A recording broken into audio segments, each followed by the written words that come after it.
Hiya Five. So today we're going to be looking at understanding our vocabulary in this chapter. So as I said yesterday, we've broken up chapter 7, so we are going to read an extract at a time. Okay, so put the words on that I have highlighted. You might want to look at definitions of some more. If not, don't worry, just expect these ones. Okay. There were 3 or 4 sea butterflies in Beanie's net, and it seemed as if they had been there for some time, because they all lay there forlornly on their sides, their wings trembling slightly. As Stella watched, Beanie raised his free hand, and a glittery golden glow seemed to flow out of his fingertips, surrounding the butterflies. The next moment they were fluttering about, their salt-tipped green wings sparkling in the sunshine.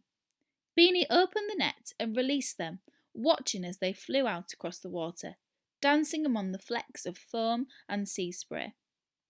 Stella had first become aware of Beanie's healing ability when they attempted to climb the bagel tree in the garden, as the poppy seed one only grew right at the very top.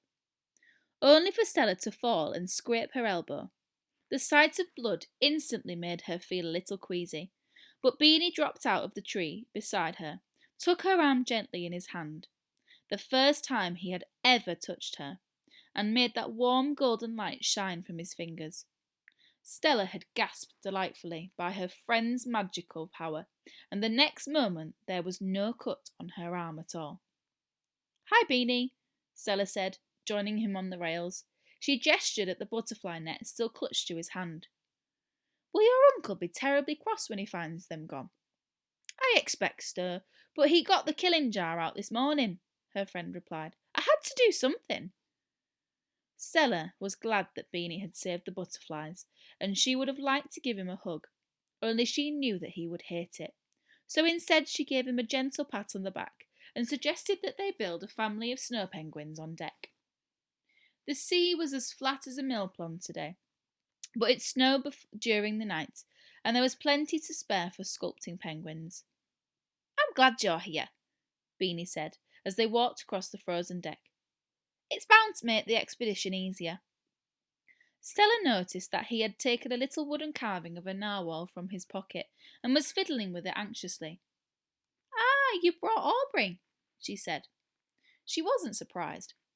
Beanie's father had calmed in the narwhal after seeing the strange animals, half seal, half unicorn, on his final expedition to Black Ice Bridge. The bridge itself was a monstrously large structure that stretched over the sea and disappeared into freezing fog. No one knew how it came to be there and where it led to, although many explorers had attempted to cross it. 8 years ago, Beanie's father had set off on an expedition over the bridge and had not come back. They had never found out what happened to him, and Stella understood that not knowing haunted Beanie more than anything. His father had just gone, and so had the rest of his team.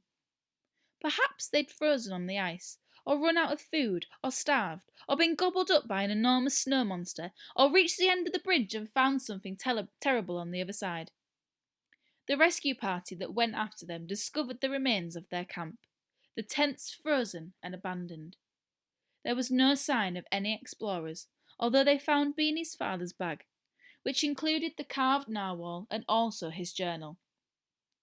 Several of the entries mentioned the fact that he was carving the animal as a gift for his son Benjamin.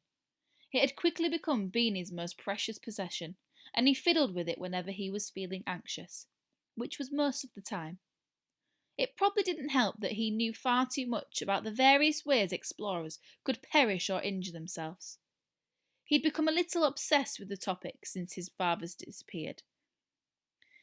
He also unfortunately seemed to have endless ability to recall gruesome facts, figures and numbers.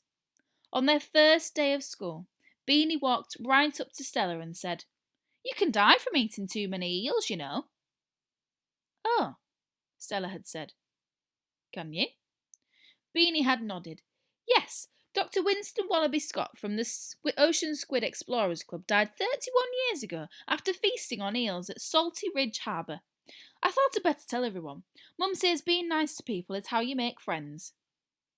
Unfortunately, their classmates found Beanie a bit odd. Stella thought he was nice, and odd. In fact, Felix said that the most interesting people had a little oddness in them, one way or another. So you're going to continue reading for your independent read today, making sure you look at our highlighted vocabulary, okay, and find out the definition for those for me.